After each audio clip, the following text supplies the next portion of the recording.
It's a Tuesday edition of Locked On Grizzlies, and Joe Morant has come back to the Memphis Grizzlies. Finally, he has returned. He has reminded the National Basketball Association exactly of what he is capable of. We're going to talk about that, the pros and cons of playing with pace, and how Marcus Smart might be the answer to the sixth man question. All that and more on this episode of Locked On Grizzlies. Let's lock in.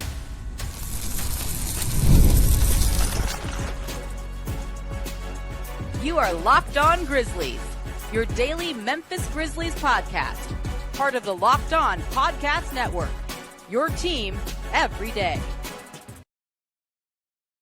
It is a Tuesday edition of Locked On Grizzlies, and the sun is shining just a little bit more brightly.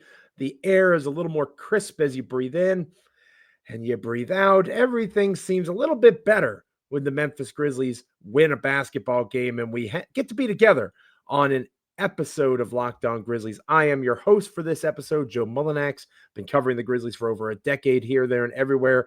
Currently a contributor over at Grizzlies, and obviously I am your host for Locked On Grizzlies. No DeMichael Cole of the commercial appeal on this particular episode. You may have heard that a certain Memphis Grizzlies superstar is back. He is busy covering that for the commercial appeal, understandably so. So I am with you on this Tuesday edition of the podcast. Thank you so much for being with me. Today's episode is sponsored by BILT. Start earning points on rent you're already paying by going to joinbilt.com/lockedonnba. That's joinbilt.com/lockedonnba. We are free and available wherever you get podcasts as proud members of the Locked On Podcast Network, your team each and every single day. Like, comment, rate, review, subscribe wherever you get your podcasts. Check us out on YouTube, Apple, Spotify, Amazon. Hit us up in the comments. Let us know how we're doing. Hit me up on X at Joe Mullinax. Follow me there. All sorts of great Grizzlies content coming through this channel and elsewhere connected to Locked On Grizzlies. Of course, I am talking about our newsletter, our wonderful newsletter. LockedOnDaily.com is where you go. Find Locked On Grizzlies. Subscribe to the newsletter in your inbox each and every day. I've enjoyed writing the newsletter. It's been a great way to get back into the routine of writing like I used to do very often over at Grizzly Bear Blues when I worked for that site. Now I am giving my writing to you for free over at LockedOnDaily.com. Again, subscribe, get it sent to your inbox. Subscribe to the Locked On Grizzlies Daily newsletter. Wow. That is really the only thing that I can say when I think of what Joe Morant is doing, or did, I should say, on Monday night against the Portland Trailblazers. And as I said in the Locked On Now, the short that we do in the immediate aftermath of the game recap kind of thing, the Grizzlies should have won that game. DeMichael and I talked about that on yesterday's full episode. This is a game and this is a stretch where Memphis has to rack up some victories because it's going to get tougher. Nobody has illusions of grandeur that this makes the Memphis Grizzlies an NBA Finals contender, beating the Portland Trailblazers, a banged-up Portland Trailblazers team that even when they're at full strength should lose to these Memphis Grizzlies. So I'm not going to sit here and lie to you, dear listener, dear viewer, and tell you that you should feel a super sense of accomplishment. What you should feel is excitement, because that's what Joe Morant brings to the basketball court each and every single time he steps out on the floor. Doesn't always end in a resulting exciting play, but it feels like, and that is one of the amazing compliments that I can pay Joe Morant, the feeling that you get when you watch that guy play basketball. That is what it's about. That is what is called box office. He is the most must-see attraction in the National Basketball Association. I didn't say he's the best player because he's not. There are several guys that are better basketball players than Joe Morant. Jaw's in the top 15. He's closer to 15 than he is 8, right? He's not a guy that's in that marquee in terms of the best, but he is the most must-see. I would argue he's not even the most spectacular player in terms of what he does with the ball in his hands. Kyrie Irving is having a phenomenal season. I've made fun of Kyrie Irving on this show. I've talked about how Bane, who struggled again against the Trailblazers, how Desmond Bane and Joe Morant are the best backcourt in the NBA, noticeably by their absence, Luka Doncic and Kyrie Irving. Kyrie's having an amazing season. His handle, the way that he scores the ball, he's playing pretty impressive defense right now. Kudos to Kyrie Irving and the Dallas Mavericks. Ja Morant is the most must-see attraction. He goes viral almost every game when he has a dunk like he did against Portland. He more so rises than he jumps. And he leaps in a way that you have no idea if he's ever going to come down. That's the way it feels. And again, it's not about logic. It's not about sitting down and breaking down the data. Let's take a look at the numbers. That's Nikola Jokic by a country mile. Nikola Jokic is the best basketball player on the planet if you're looking at analytics. If you're talking about the hottest guy in the NBA, that's probably Giannis Antetokounmpo, hottest basketball player in the NBA is Giannis Antetokounmpo in terms of how he's been dominating games of late. You could go up and down. Jason Tatum having an MVP-esque season. But who's more exciting than Ja Morant among the names that I just said? The answer is nobody. The answer is nobody. And the unique thing about the Memphis Grizzlies is they do not need Ja Morant to be Jason Tatum. It'd be cool if he was, don't get me wrong. They don't need Ja Morant to be Luka Doncic or Nikola Jokic or Giannis. They need Ja Morant to be Ja Morant because they've got dudes around him.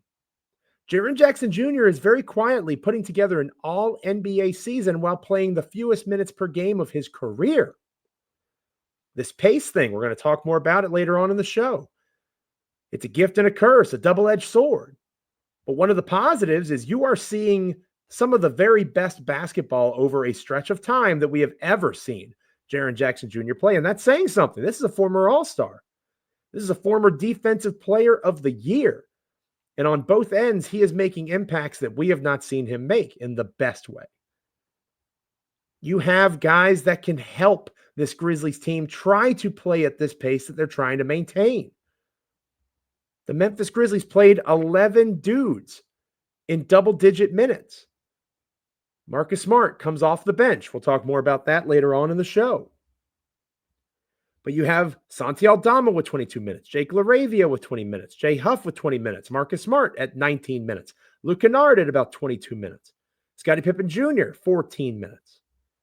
Jalen Wells started this game for Memphis, only played 16 minutes. Brandon Clark started at center, played 25 minutes. Not a single member of the Memphis Grizzlies played more than 28 minutes. Part of that is the blowout nature of the game. Memphis was up by 12 at the end of the first quarter. It was pretty clear by the end of the third quarter who was going to win the contest. So it was a blowout, and they were able to get guys out a little bit early. But if you've been paying attention to these Memphis Grizzlies, as I know you have, you everydayers, these Memphis Grizzlies have been purposefully trying to limit minutes because they're trying to play at a breakneck pace. They're playing just as fast, if not faster, than everybody in the entire NBA, not named the Chicago Bulls, who the Grizzlies saw this past weekend. DeMichael and I talked about on yesterday's show. That's one of the reasons the score was so high in that game, because you had the two fastest paces in the NBA playing against each other. Memphis pushes the pace. They push the tempo, and they're putting up really impressive offensive numbers as a result. All that is true, and Ja Morant just came back, right? That's what makes this so exciting, is the possibility of Ja Morant, not just in terms of what he could do on any given offensive possession, but in terms of what he can do to raise the ceiling of this Memphis Grizzlies team that has had some success this year without him. The guy he replaced in the starting lineup, Scottie Pippen Jr., put up 30 and 10 in Chicago on Saturday night. That guy just played 14 minutes. Didn't have his best game. He's not going to play at that level every single night. The fact remains the Memphis Grizzlies may very well be the deepest roster in the entire NBA. And when the team's healthy, because there's several projected rotation players out for Memphis too, Vince Williams Jr., G.G. Jackson, Zach Edey. Once this team's healthy, there's going to be some tough decisions to make for Taylor Jenkins. What's he going to do to condense this rotation? Is he going to condense the rotation? They're playing so fast. Are you going to play 12 dudes? And even then, that means somebody like a Jay Huff's not going to play, and he played pretty well against Portland. Taylor Jenkins has a tough job, a really good job, but a tough job ahead of him. One guy that I know is going to be in the rotation, one guy that I know is going to start, one guy that I know I am going to keep watching and seeing what he's going to do next is Ja Morant. And you know what? I'm not alone. He's your favorite NBA player's favorite NBA player. I'm willing to bet on it. You want to see what he's going to do next. It's great to have Ja Morant back in the fold for the Memphis Grizzlies. When we come back, we're going to talk about this concept of pace, how fast Memphis is playing, the double-edged sword that is this breakneck speed that the Grizzlies are executing and pushing offensively in particular. We'll talk about that next here on Locked On Grizzlies. Today's episode of Locked On Grizzlies is brought to you by BILT. PSA for anyone who rents. If you haven't heard of BILT, you're about to thank me. Earning points on rent is now a reality when you pay your rent through BILT. You don't even have to check with your landlord to start earning points that you can use towards flights, hotel stays, fitness classes, and even your next rent payment. Let me break it down for you here. There is no cost to join BILT, and as a member, you'll earn valuable points on rent and on your everyday spending. BILT points can be transferred to your favorite hotels and airlines, and even the ones that you haven't heard of. There are over 500 airlines and 700,000 hotels and properties around the world you can redeem your BILT points towards. Points can also be redeemed towards a future rent payment and unique experiences that only BILT members can access. So if you're not earning points on rent, my question is, why not? Start earning points on rent that you're already paying by going to joinbilt.com/lockedonnba. That's joinbilt.com/lockedonnba. Make sure to use our URL so they know that we sent you. Joinbilt.com/lockedonnba to start earning points on your rent payments today. Today's episode of Locked On Grizzlies is also brought to you by Robinhood Gold. With Robinhood Gold, you don't need a silver spoon to eat up the financial favors of the 1%. Robinhood Gold allows others to get the rates and perks usually reserved for the high society. Now, the resourceful individual with Robinhood Gold can earn the very liberal rate of 4.25% APY on uninvested cash and be rewarded with a handsome 3% retirement boost on IRA account contributions. Robinhood Gold provides the privileges of a high net worth for any net worth. These generous benefits are now available for only $5 a month. The new gold standard is here with Robinhood Gold. Sign up at robinhoodgold.com/gold. Robinhood.com/gold. Terms apply. For product-specific disclosure, visit robinhood.com/gold. Investing involves risks. Rate may change. Gold membership is offered by Robinhood Gold, LLC.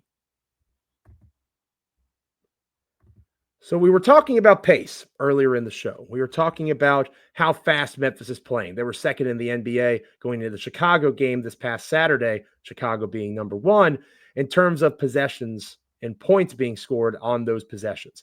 They are purposefully playing at a breakneck speed. They're getting up and down the court, trying to get out in transition. One of the ways they do it is a guy gets a rebound. He doesn't even make a pass. He just starts going with the ball in his hands, right? Jaren Jackson Jr. has done that a couple of times.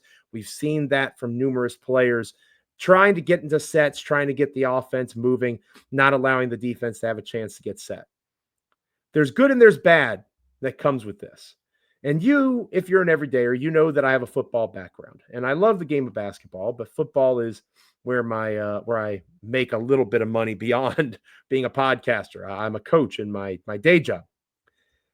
And when I watch the Memphis Grizzlies play basketball right now, it takes me back to the Chip Kelly Oregon Ducks. If you are a person like me who's a little bit older, you might remember when Chip Kelly was the head coach of the Oregon Ducks. And obviously it's kind of in vogue now. Lots of teams do it. Chip Kelly was one of the first to really do the high-paced, high-tempo offense in the NFL or in college football, at the University of Oregon. He would get plays off in like 14 seconds a pop, which is extremely quick. That's finishing the play, getting to the line of scrimmage, getting back on the ball, running the next play, not giving defenses a chance to get substitutions in, not allowing for them to be in a spot where they can actually defend you the way that they truly want to, because they are having to react to the speed of which you're playing the game. Obviously, the Phoenix Suns have done this in the past with Steve Nash, Amari Stoudemire. There's basketball examples of this as well. Trying to get out, run, push the pace, really stress the defense. There's positives and negatives to this. Okay, there's pros and cons.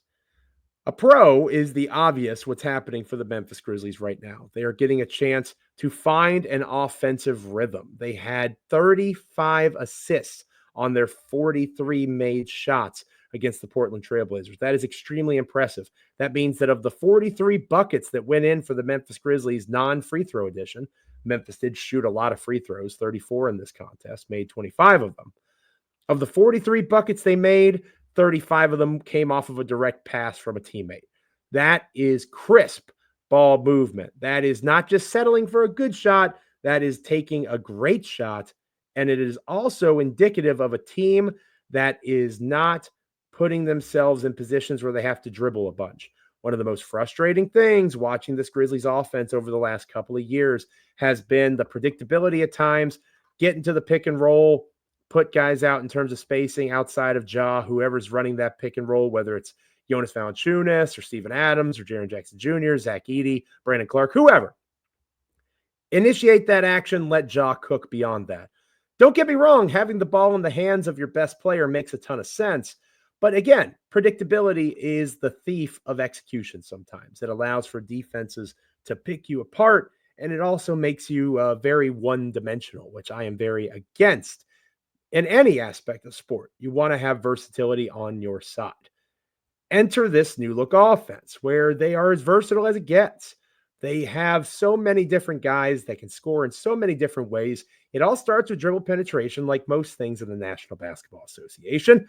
But off of that initial dribble penetration, there can be a kick out to an open shooter, and the Grizzlies take some threes. Don't get me wrong.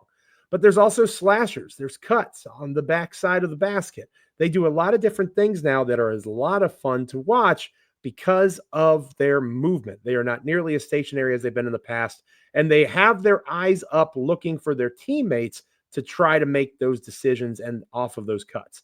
That's a major plus. Love the activity. A con of that, when you're trying to get out in transition, when you're trying to run as much as Memphis is trying to run, it's going to tire guys out. And that's where you see the depth of Memphis come into play, which brings us back to a pro. I think it's pretty clear that they are understanding that the Grizzlies are going to get tired going out and playing this style of basketball, which is why they don't want them to log a bunch of minutes. Now, if you're a fantasy basketball player and you've got Grizzlies on your team, you better hope that they put some numbers up while they're out on the floor if they're not going to play as much as they have in the past. But they are interested in creating momentum and movement and rhythm. And when you're doing that at a really high rate and the expectation is that you are moving constantly, the human body can only do so much. You could be in the best physical shape of your life. And if you're in a position where you're doing more than you've ever been asked to do, and it's a consistent pressure to provide that level of energy, naturally you're going to have some depth. So the con here, for those of you that are armchair GMs like me, is maybe there isn't a trade to be made. Maybe they're going to keep leaning on this depth that they have and just allow guys to have rest nights when they need them and play the dudes that are capable of putting out 25 to 30 minutes a night when they need them to. They have, it seems, more guys that are capable of doing that than ever before. So the depth is a pro. The ball movement's a pro. Fatigue is a con. I'm not going to say it leads to more injuries because I don't think there's really any proof of that. The injuries that have happened with Vince Williams Jr., Zach Edey, they could happen regardless of the pace that you're playing. But I'll finish up with the con that connects to the early pro in terms of putting defenses on their heels with that fast pace. That's true. But it also, with more possessions, naturally lends itself to creating more opportunities to lose those possessions. And that absolutely was an issue for the Memphis Grizzlies against Portland. 18 turnovers to the Trailblazers, 11 turnovers. Portland was +7 in the turnover margin. Basketball is different than football. I get that completely. But you still want to be able to protect the basketball and find ways to hold on to every possession you possibly can. I got to get used to this Grizzlies offense being this explosive. I got to be honest. It's been really impressive to watch unfold. But I'm still always going to argue on the side of finding ways to not force passes. I get that when you play this style of offense, that's naturally going to come into being. But I don't need to see Jaren Jackson Jr. with 4 turnovers. I don't need to see Jake LaRavia with 3 turnovers. These are low assist usage, low in terms of assists in particular, type players. Jaren had only 1 assist. Jake LaRavia had 5 assists, which is pretty good for him, but 3 turnovers. So especially Jaren has to be in a spot to protect the ball better. You're not always going to have a chance to take on a team like the lowly Portland Trailblazers. And, they're 7-11. They're not that low. It could be worse. They could be Philadelphia or Washington. But you're, again, supposed to win that game. You're also supposed to protect the ball better. So I think as this offense evolves, I'd like to see those turnovers go down 3 or 4. Because again, at the rate they're scoring, that's an extra 2 or 3 points that they should be prioritizing. I don't want to see them sacrifice multiple possessions as the competition gets tougher. They're going to need every point that they can get. When we come back here on Locked On Grizzlies, we will finish out this episode talking about Marcus Smart, some interesting words that he had to say about the current state of the rotation and where he fits in it with the Memphis Grizzlies. Stick around. Today's episode of Locked On Grizzlies is brought to you by SKIMS. I'm a big fan of SKIMS. SKIMS underwear is extremely comfortable. I wear underwear every day, but I hadn't switched it up in a while. And I thought that SKIMS would be a great thing to give a shot. I'm telling you, I'm here today to tell you that it is more than worth the hype. I feel like I've tried every boxer brief in the game. Nothing ever fits just the right way I want it to. I think we have a winner with the cotton 5-inch boxer brief. SKIMS came out with it, and it puts other brands to shame. They hit right at the thigh, stay there. That's the key. They don't move around. They don't bag out. They don't give you any sort of uncomfort as the day goes on. If you're a boxer brief guy, like I'm a boxer brief guy, this is the one. Make sure that you are checking out SKIMS. I'm a big, big fan. Shop SKIMS Men at skims.com/LockedOnNBA. Let them know that we sent you. After you place your order, select podcast in the survey and select our show, Locked On Grizzlies, in the drop-down menu that follows. And if you're looking for the perfect gifts for the whole family, SKIMS just launched their biggest holiday shop ever. That's also available at skims.com/LockedOnNBA. Before the game, Marcus Smart spoke with the media. He spoke with our very own DeMichael Cole, big fan of DeMichael, as you guys know, of course. He is a really interesting piece to this puzzle for the Memphis Grizzlies moving forward, because on yesterday's show, if you remember correctly, I got a little upset. I got a little angry talking about this Desmond Bane as a sixth man nonsense that was on the internet over the weekend and on Monday. And I'm sure those voices will still chime in because Bane's going through a tough stretch. He had a really good game a couple games ago, but he played another off night against Portland, 1 for 4 from beyond the arc, 2 for 8 overall. Still had 7 rebounds, 2 assists, but Bane did not look like his usual self against Portland. That's all fair to say. Desmond Bane's going to be a starter for the Memphis Grizzlies. He should be a starter for the Memphis Grizzlies. But the guy who going into this season was a projected starter, who I would argue at this point maybe should not be a starter for this team any longer, is Marcus Smart. And Marcus Smart was asked with DeMichael Cole there at shoot-around yesterday about the possibility of coming off the bench with Jalen Wells being the starter. That's exactly what happened against Portland. This is what Marcus said about it before the game. At this point, I'm trying to win. I've started a pretty good amount of my career. He's come in, he's taken the reins very well, and we're going to let him ride it out and see what he can do with it.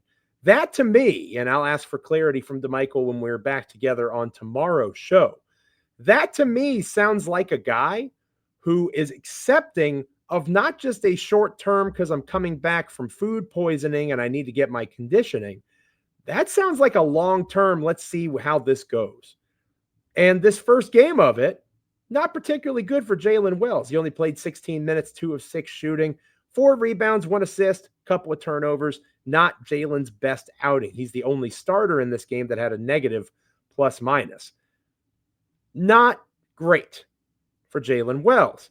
But again, Jalen Wells played extremely well against Chicago, and he's playing so well in the eyes of some as a rookie that it warrants the question whether or not he should be starting in front of Desmond Bane, which, again, super silly. Shouldn't actually happen. Desmond Bane is more than deserving of a starting role. But Marcus Smart was always an imperfect fit in that space as a wing, as a small forward. And again, if we're talking positionless basketball says Desmond Bane, Marcus Smart, who's the 3? Who cares? Marcus Smart probably taking the more difficult of the defensive assignments, allowing Desmond Bane to have his footing a little bit and get into a little more of a rhythm offensively without having to chase around the opponent's best offensive option on the defensive end. That's where Marcus Smart helps. But Marcus Smart is undersized. There's no denying that. Jalen Wells, not undersized at about 6'8" on the perimeter. Wells maybe can play the shooting guard, but I also think he can play small forward, and playing it next to Desmond Bane gives you two, pretty impressive 3-point threats to play alongside John Morant out on the perimeter. I think Wells starting in that 3 role makes the most sense. I don't think Santi Aldama as a 6'11" massive 3 makes sense. I think he's your de facto 6th man scoring combo forward big at this stage. That's how I would deploy Santi Aldama. That's exactly what happened against Portland, and Santi was the leading bench scorer with 13 points for Memphis. So that looked good. Jalen Wells will have better nights than he did against Portland. Marcus Smart, 3 for 6 from the field, 19 minutes played, 6 points, 4 assists, 2 steals. The thing that makes me most excited about Smart in this potential role as a de facto 6th man-ish type, if Santi is the 6th man big, 6th man A, Marcus Smart can be the wing guard perimeter player, 6th man B.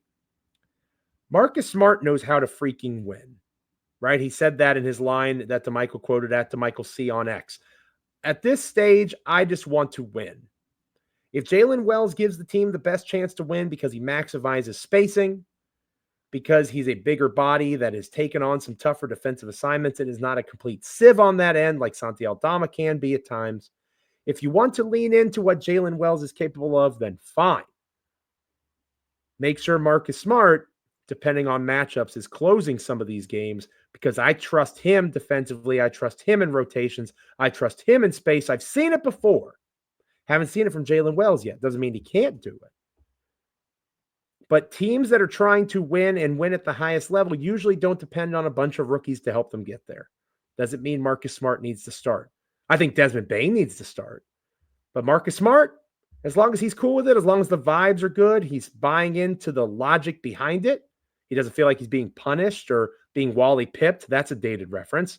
Look up Wally Pipp, all you Zoomers and all you online folks. Google it. Wally Pipp sits out. Lou Gehrig of the Yankees comes in. The rest is history. Plays 2,000 plus consecutive games for the New York Yankees. The reality is that Marcus Smart may fit with this version of the Grizzlies roster best as a reserve.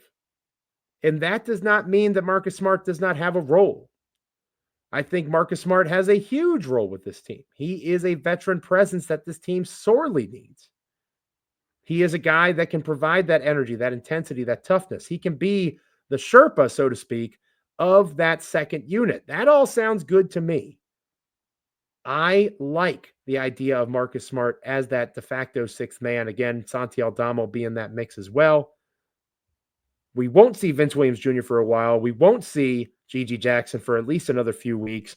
The current situation for the team outside of a Edey return, hopefully in the next week or so, Zach Edey, is what it is. So Marcus Smart, let's give it a chance. Let's give it a whirl. Let's see how he does in this reserve spot. I really like the mentality that he brings to it now. Hopefully that energy sticks because I do think he can help Memphis a good bit, assuming that Wells is able to come in and continue his level of production. It's a major development if Smart can replace Bane in these 6th man choruses, as he probably should have all along. Thank you so much for being with me on this episode of Locked On Grizzlies. It has been a fun one. Always fun when the team wins. On tomorrow's episode, DeMichael will be back with me. We'll be previewing the next Grizzlies contest. Very excited to watch that game against the Detroit Pistons. A new look Detroit Pistons, a more competitive Detroit Pistons. That's nice. Still a game that Memphis should win at home, but it is going to be an interesting contest, and I'm sure DeMichael and I will break that down and more on our next episode of Locked On Grizzlies. Make sure you're liking, commenting, rating, reviewing, subscribing, wherever you get your podcasts, Apple, Spotify, Amazon, YouTube.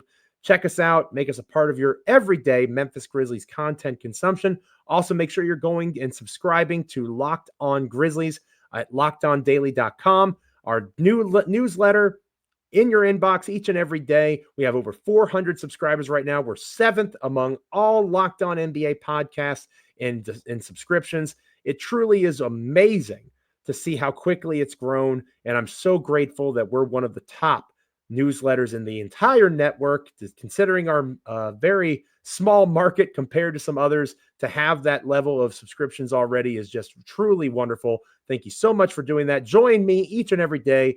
Get it sent to your inbox, lockedondaily.com. Make sure you go to Locked On Grizzlies and subscribe to get Grizzlies content written by me each and every time a newsletter drops, which is just about every day, just like your podcast here at Locked On Grizzlies. DeMichael and I will be back tomorrow. Until then, stay locked in. Enjoy the day. Breathe it in. Drink it in. Take in the sunshine. The Memphis Grizzlies are winning, and their superstar is back. Doesn't get much better. Catch you next time.